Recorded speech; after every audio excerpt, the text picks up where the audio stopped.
Hollywood in the early days did not look like a dream. It looked like dust floating in shafts of white light, like cracked sidewalks outside studio gates, like men in pressed suits who never smiled with their eyes. It looked like opportunity from far away in judgment when you got close. Dean Martin stood across the street from Universal's front gate with his hands in his coat pockets. Feeling the weight of coins he barely had and hope he barely controlled, the massive iron bars rose like a fence between two worlds. On one side, polished cars, tailored stars, directors with clipboards, laughter echoing from sound stages. On the other, extras, waiters, musicians, boxers, dancers, dreamers, men like him. Men who believed they were more than what the world had decided. Dean had been told many things in his life. He had been told he was too skinny too. Boxy had been told he was too Italian to sing on the radio. He had been told his voice was too smooth to be taken seriously and too rough to be romantic. And today, he was about to be told something worse. The letter in his coat pocket was thin. One audition. 5 minutes. One chance. He crossed the street inside the Universal casting office. The walls were pale and undecorated. No inspiration lived here. Only evaluation. A young assistant took his name without looking up. Dean sat down beside a girl gripping sheet music and a man silently mouthing lines from a script. A clock ticked too loudly. Every second sounded like a door closing somewhere else when his name was called. Dean stood, smoothed his jacket, and walked in. 3 men waited behind a long desk. Not unfriendly. Not cruel. Just uninterested. The most dangerous kind of people. Name. One asked Dean Martin. They looked at his paper, then at him. One of them tilted his head slightly, as if trying to place a sound he didn't care to remember. Whenever you're ready, another said. Dean stepped into the light.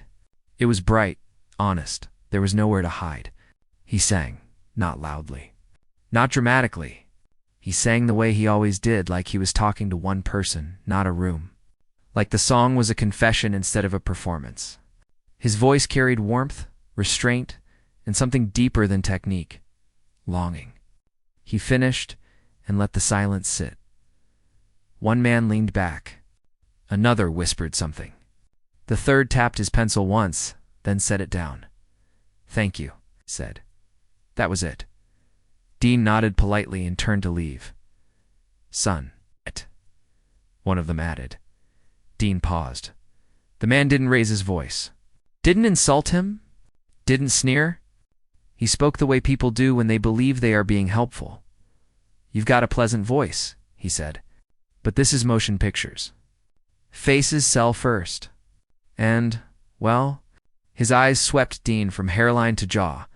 Not cruelly, just conclusively. "You're not what we're looking for." The second man leaned forward. "You're not ugly," he clarified, as if that softened it. "But you're not leading man material. Not a star face." The third shrugged. "You might do fine in nightclubs. Or radio. But here." He gestured around the office. "Audiences want something else." Dean waited. He didn't interrupt. He didn't argue. Finally, the first man said it. "Universal isn't interested." Dean nodded again. He thanked them. He walked out. The door closed behind him with a soft, polite click. Outside, the sun was still shining. Cars still passed. Assistants still hurried by with papers under their arms. Nothing in the world had changed except him. He walked without direction. Past the studio gate. Past the extras. Past the lunch counters, where men debated auditions, like gamblers reviewing lost bets. He walked until the studio buildings blurred into normal streets. He had been rejected before, but this one settled differently, because this one hadn't questioned his talent. It had questioned his right to be seen. That night, Dean sat alone in a small rented room above a tailor's shop. The window rattled when cars passed. A single bulb hung from the ceiling.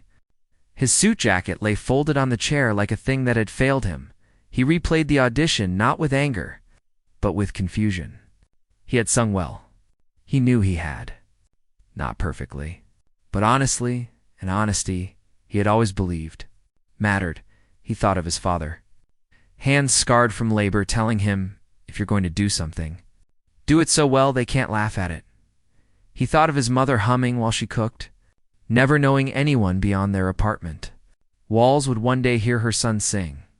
He thought of every club where he had performed to 10 people and made them feel like 10,000.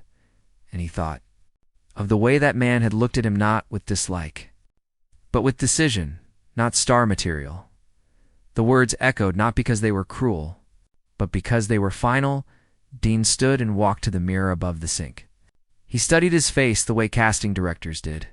The crooked warmth of his smile, the eyes that carried more softness than Hollywood liked, the jaw that wasn't heroic, the hairline that didn't promise poster sales. He didn't see ugly, but he saw ordinary. And Hollywood had no use for ordinary. He splashed water on his face and gripped the edge of the sink for a long moment. He considered something he had never truly allowed himself to consider. What if they were right? What if his voice belonged only in smoke-filled rooms and late-night radios? What if the world he was walking toward had already closed its door? The room was quiet. Too quiet. The kind of quiet where doubt grows teeth. Then, from somewhere below, music drifted upward. A phonograph in the tailor's shop. A scratchy Italian song. Imperfect. Emotional. Alive. Dean straightened.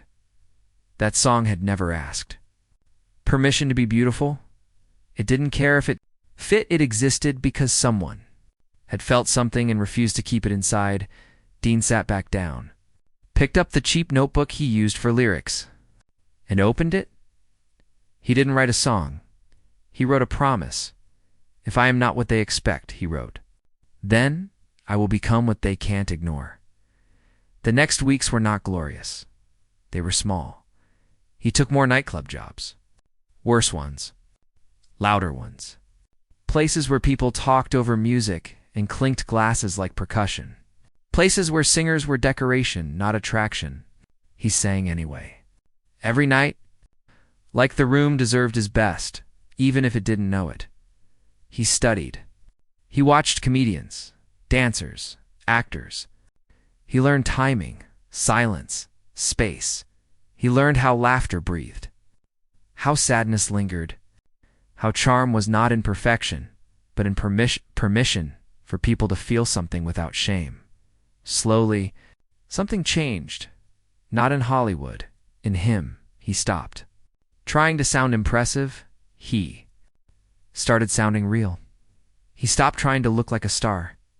He started looking like himself and audiences, real audiences. Not casting desks, began leaning forward. A woman once cried at a song he nearly skipped. A man once stayed after closing to shake his hand. A club owner once canceled the dancer.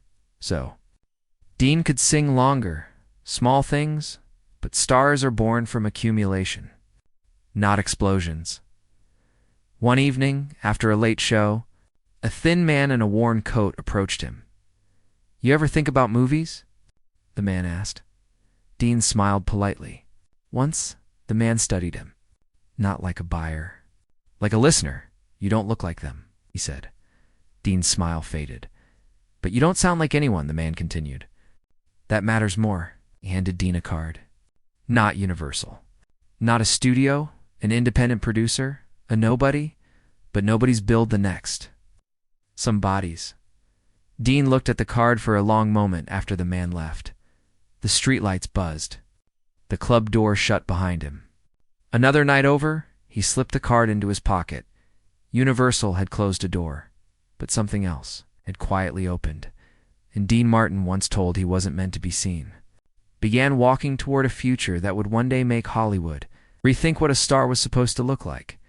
Not in anger, not in revenge, but an undeniable presence in the city, which had dismissed him with polite smiles, had no idea yet. It was about to hear him everywhere. Rejection does not always arrive as a closed door. Sometimes it arrives as a room full of people laughing at the wrong moment. Months after, Universal had quietly dismissed him. Dean Martin was no longer standing outside studio gates. He was working almost every night now, drifting between small clubs, worn lounges, and smoke-heavy rooms where neon lights buzzed like tired insects and applause came in uneven waves. He had learned something important in those months. Hollywood judged, but real people listened, and listening was power. Still, power did not pay rent. He lived from envelope to envelope. Some weeks were good, most were thin. He wore the same 2 suits until the elbows softened and the shine dulled. He learned to smile when managers paid late. He learned to thank men who tipped small. He learned to walk home after midnight, with songs still in his chest and emptiness still in his pockets. Yet something about him was changing. He no longer sang like a man asking permission. He sang like a man telling a story he owned. His voice slowed. His phrasing softened. He let silences breathe. He let humor slip between notes. He made audiences feel as if he were standing beside them, not above them. People began to remember him, not his name yet, but his feeling. One night, in a low-ceiling club that smelled of spilled liquor and old wood, a comedian went on before him. The man was sharp, nervous, fast. He paced, fired lines, chased laughter like it might escape. The crowd responded politely. When Dean stepped out afterward, he didn't rush. He adjusted the microphone once, looked at the room, let quiet stretch just a second longer than comfort allowed. Then he spoke, not sang. "Long night, huh?" The room laughed, softly, relieved. He smiled, sang one gentle line, then stopped. "Don't worry," he said. "I won't rush you. These songs have been waiting all day." They laughed again. Warmer this time, he sang. And something unusual happened. The room stilled, not completely. Glasses still touched. Chairs still moved. But attention shifted. People leaned. Voices lowered. Even the bartenders slowed. After the set, as Dean wiped his hands and stepped toward the back, the comedian approached him. He studied Dean the way men study puzzles. "You don't fight the room," he said. Dean shrugged. "No point. It's bigger than me." The man nodded slowly. "You don't try to win. You let them come to you." Dean smiled. "Works better." The man extended his hand. "Name's Jerry." They shook to struggling performers. 2 opposite energies. Neither knew it yet, but something had just been planted. Over the next weeks, they ran into each other again and again. Different clubs, different nights, same tired dressing rooms, same cracked mirrors, same jokes traded for cigarettes. They began talking about timing, about pressure, about how fear makes people loud and truth makes them quiet. Jerry was restless, fast, explosive. Dean, slow, smooth, controlled. Where Jerry burned, Dean settled.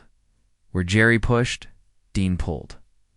One night, after a show that paid them both almost nothing, they sat on the back steps of a club while rain darkened the alley.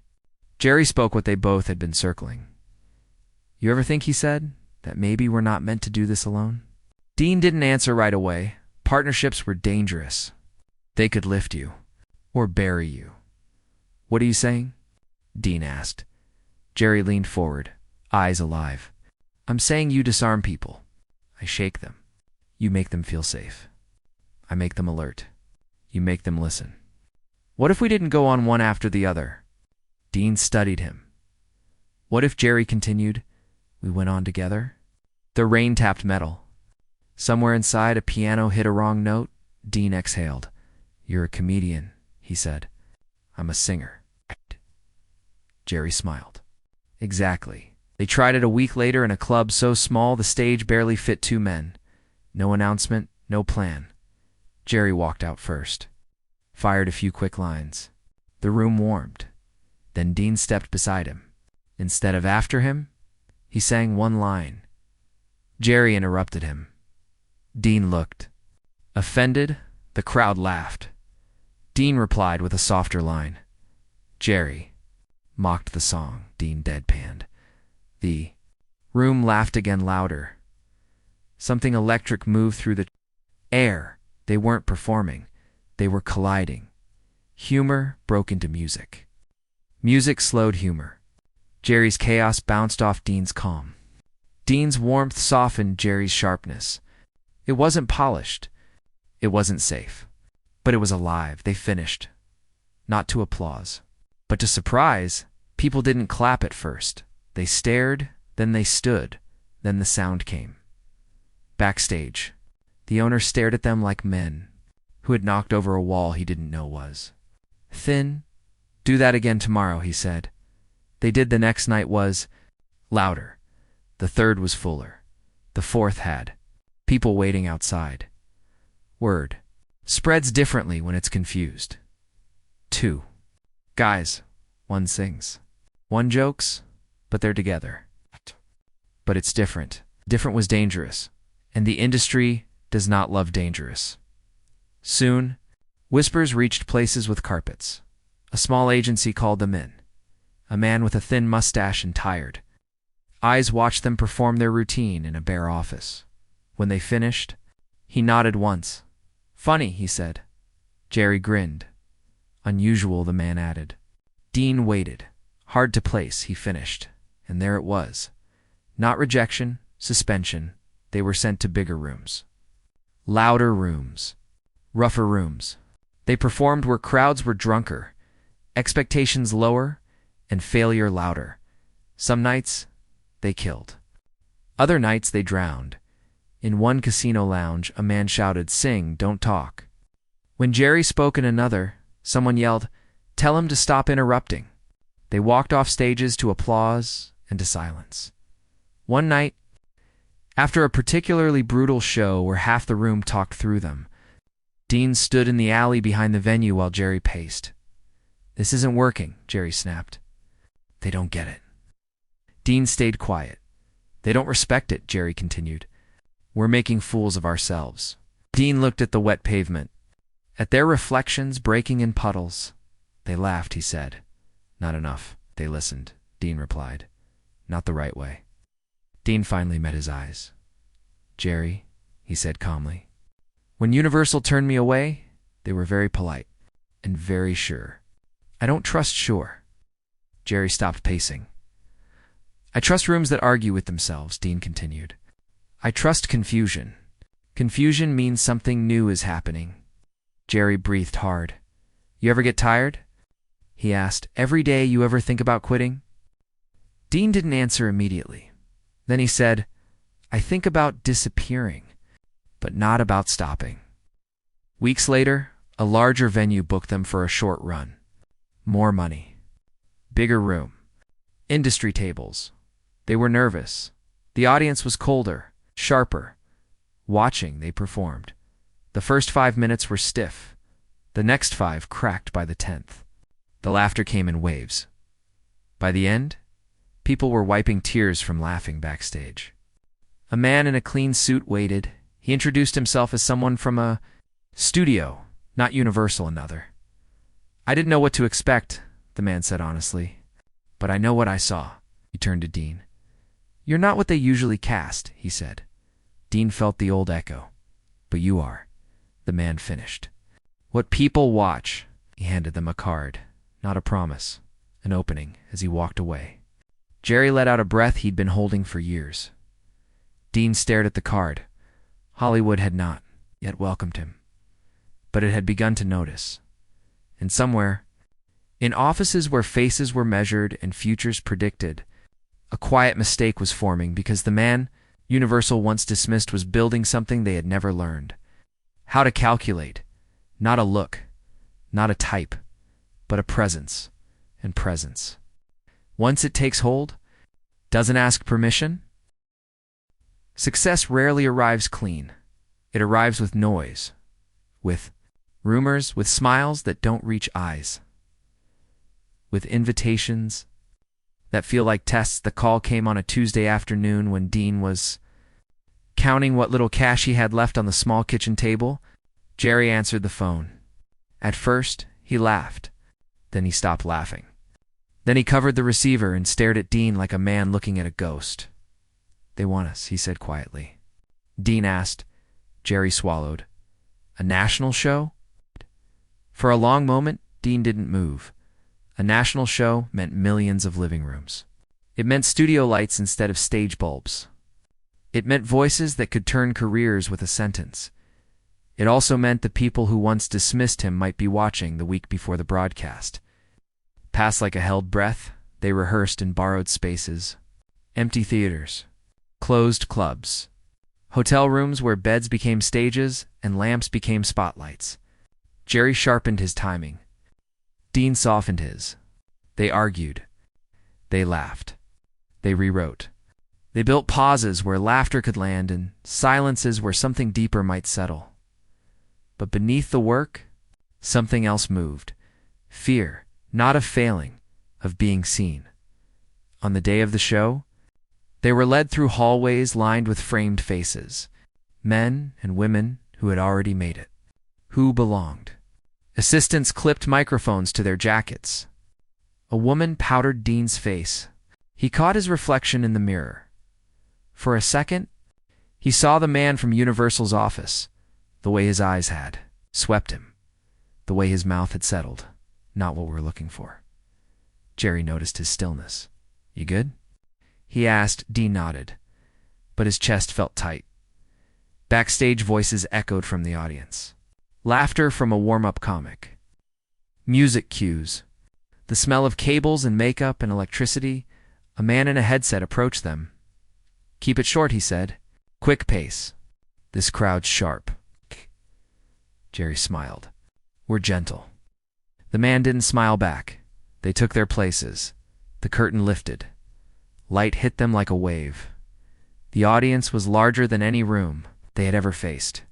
Tiered seats, cameras, a sea of faces broken into, hundreds of expressions, curious, distracted, expectant. They began. Jerry opened fast. The crowd warmed, laughed, shifted. Dean stepped in. He sang one line. Then Jerry interrupted. "A laugh." Dean reacted slowly. Another laugh. They found the rhythm. Not perfectly, but honestly, for a moment, it worked. Then something shifted. A section of the audience began. Laughing at the wrong times, not with them. At them, Dean. Felt it before he understood it. A thin sound, different. Sharper, a ripple of whispers moved. Across the front rows, Jerry pressed forward. Louder, faster. Dean slowed. Softer, the contrast that once created electricity now split the room. Someone whistled. Someone clapped too early. Someone laughed when nothing had happened. Dean felt his throat tighten. This was not the warm chaos of clubs. This was judgment. They finished. The applause was scattered, polite, but uneven as they walked off. Dean caught sight of a man near the stage entrance, laughing into his hand, shaking his head as if amused by something disappointing. Backstage was quiet. Too quiet. No congratulations. No noise, just technicians moving on. Assistants avoiding eyes. Jerry paced. "They were off," he said. "That crowd was off." Dean removed his microphone slowly. "They weren't," he said. Jerry stopped. "They were watching," Dean continued. "We just didn't give them what they expected." Jerry scoffed. "That's what we do." Dean nodded. "Yes, but tonight, they didn't want different." The producer approached them. "Interesting set," he said carefully. Jerry waited. "Very unique." There it was again, that word that stood between curiosity and dismissal. Later that night, alone in his room, Dean turned on the television and caught a short replay segment from the show. Just seconds. Their faces. Jerry mid-gesture. Dean mid-note. The commentator chuckled lightly. "An unusual pairing," the man said. "Not sure our audiences are ready for that kind of mix." "Not ready, Dean." Shut the television off. The next days were worse than the ice. Night calls slowed. Bookings hesitated. Club canceled. An agent stopped returning messages. Magazine mentioned them only in passing. describing the performance as confusing. Confusing, it followed him everywhere. In a cafe. 2 men at the next table talked about the broadcast. I didn't get it, one said. Me neither, the other replied. The singer looked like he wanted to be somewhere else. Dean paid and left before they noticed him. A week later, Jerry came to Dean's place with anger in his shoulders. My agent says studios don't know what to do with us, he said. Says we're too soft for comedy and too strange for music. Dean poured him coffee. They said something else too, Jerry continued. They said maybe we should separate. Rebuild our own things. The words sat between them. Dangerous. Dean stirred his cup slowly. What do you think? He asked. Jerry didn't answer, because he was afraid of the answer that night. They performed again. Smaller venue. Rougher crowd. A man in the front row shouted halfway through Dean's song. Tell him to stop crooning. Laughter followed. Dean faltered for the first time since they had started. Just a second. But Jerry felt it. He rushed in harder. The rhythm broke. The set limped to its end. Backstage. Jerry slammed his hand against the wall. This is what they do, he said. They get in your head. They make you question air. Dean sat down, for the first time. He didn't answer, because something inside him was shaking. Not his voice. His belonging later. Alone again, Dean walked the city.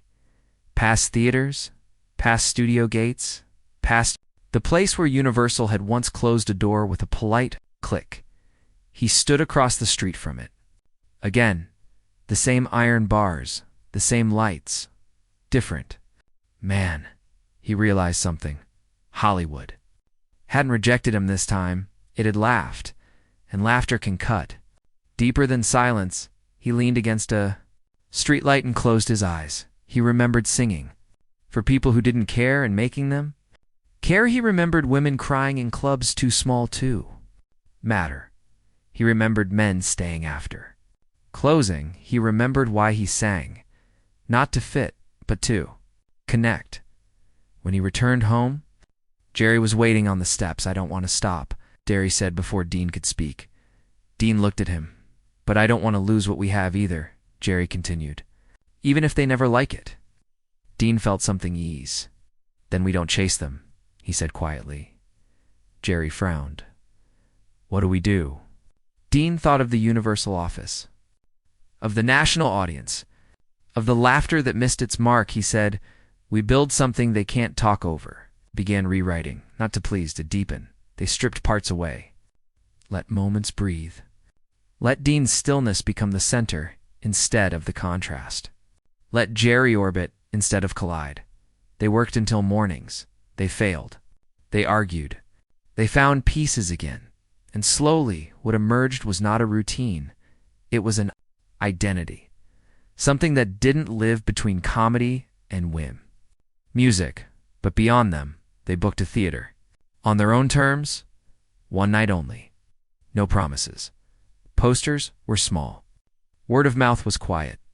But on the evening of the show, the seats filled. Not with executives. With people, they performed not loudly, not desperately. They let the room come to them, and it did. The laughter rose where it should. The silence fell where it mattered. Dean sang a song he almost never sang, soft, unprotected, when it ended. The applause didn't stop. It grew, not wild, certain. Afterward, a woman backstage took Dean's hands. I don't know why, she said. Eyes bright, but when you sing, it feels like you're telling me the truth. That night, Dean didn't think of Universal. He thought of that sentence, and somewhere, quietly, far from the places where faces were measured, the future began turning again. Fate rarely announces itself. It slips in, wearing coincidence. The small independent theater where Dean and Jerry had chosen to perform was not famous. It had no glowing sign, no celebrity portraits in the lobby, no velvet ropes, but something unusual began happening there.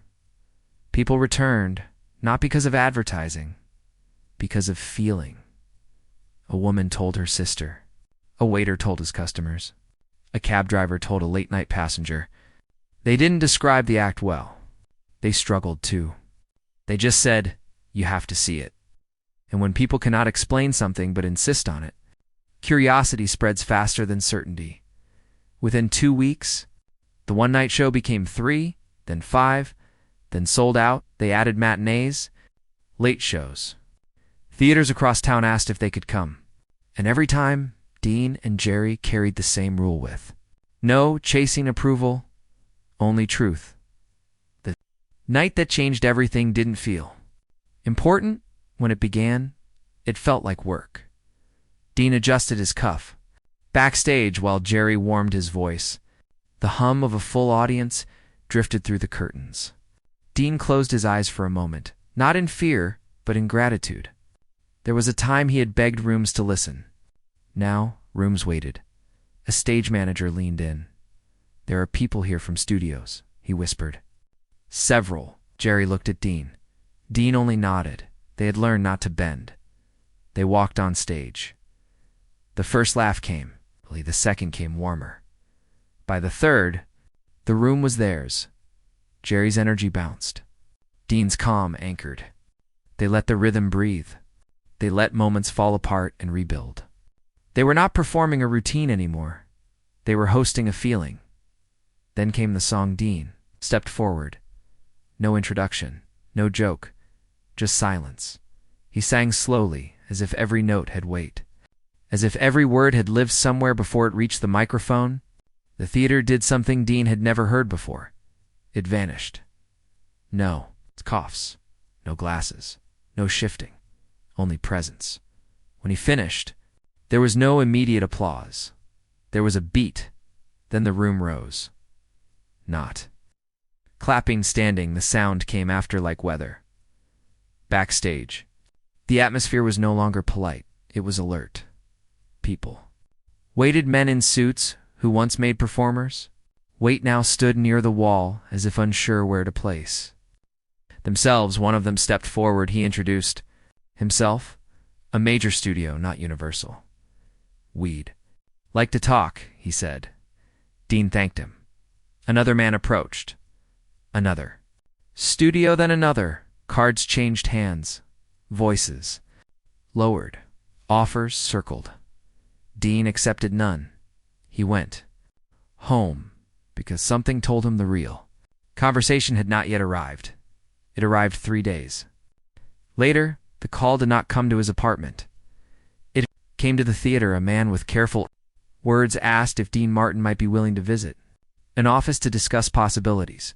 Dean asked which office. There was a pause. Universal. Name did not strike him like a blow. It landed like a closed book reopening. He went alone. The lobby looked the same. The floor shined the same. The receptionist smiled the same. But when Dean gave his name this time, her fingers paused. She looked up, of course, she said. He was led, not to the casting rooms, but upstairs. The office was larger, brighter. The men were older, but one of them was not one of them. Dean recognized. The same eyes, the same measuring. Look, they stood when he entered. They did not rush him. They invited him to. "Sit, Mr. Martin," one of them began. "We've been watching the response to your recent performances." Dean nodded. "There's something undeniable happening," the man continued. "An audience connection. A presence." Dean waited. The younger executive cleared his throat. "When you were here before," he said carefully, "we were looking for something specific." He gestured vaguely. "A type." Dean met his eyes. "And now?" he asked. The man exhaled. "Now," he said, "we realize audiences are responding to something we don't control." Silence lived between them. Then the first man spoke again. "We'd like to explore opportunities," he said. "Films, recordings, a broader platform." He slid a folder across the desk. It was thick. Dean didn't open it. Instead, he leaned back slightly. "May I ask a question?" He said. They nodded. "When I was here last time," Dean continued, "I sang." "Yes," the younger man said. "And afterward," Dean said gently. You told me I wasn't what you were looking for. The man shifted. You said I might be fine for nightclubs. Or radio. The office was very quiet now. Dean didn't smile. He didn't accuse. He simply asked, "What changed?" The older executive spoke. "You didn't," he said. "The room did." Dean nodded slowly. Then he said with respect, "I'm not here to be what you're looking for." He stood. "I'm here to continue being what people are finding." He didn't interrupt. He picked up the folder. "I'll read this," he said. "But understand something first." He paused. "I'm not interested in becoming a star. I'm interested in protecting the thing that made anyone care." The younger executive swallowed. "That," he said, "is exactly why we're interested." Dean left. Outside. He stood for a moment on the steps. Years ago, he had walked away from these doors with his hands empty and his future quiet. Now, he walked down them carrying choice. The months that followed rewrote his life. Recordings came, films followed, audiences multiplied, not because he became louder, but because he became clearer. His voice traveled into homes that had never seen a nightclub. His face appeared on screens that once would have dismissed it. And everywhere he went, people said the same thing. He doesn't try, he feels. He's real. One evening years later, Dean was invited to a formal studio event Universal hosted. He almost declined, but something told him to go. The room was filled with people who spoke in futures and contracts. Laughter rose in professional waves. A man approached Dean holding a glass. "Mr. Martin," he said warmly, "you know, years ago some of us didn't quite see what you would become." Dean smiled politely. The man laughed. "We were very wrong." Dean nodded. "Not wrong," he said, gently. "Just early." The man blinked. Dean looked around the room, at the lights, the walls, the doors. Then he said something quietly, something only the man in front of him heard. "I wasn't too ugly to be a star," he said. "I was too real for the version you were selling." Man had no reply. Later that night, Dean stood alone near a balcony overlooking the city. The lights of Hollywood stretched like constellations. Jerry joined him. "You ever think about that first audition?" Jerry asked. Dean considered. "Sometimes," he said. "You angry?" Dean shook his head. "No, why not?" Dean smiled faintly. "Because if they had opened the door then," he said, "I might have walked into a room small enough to trap me." Jerry nodded. Dean looked back at the city. "They didn't reject me," he continued. "They protected me." And somewhere, far below in clubs that smelled of old wood and new dreams, someone sang into a microphone for 10 people and believed. And because of that belief, a future was already moving toward him.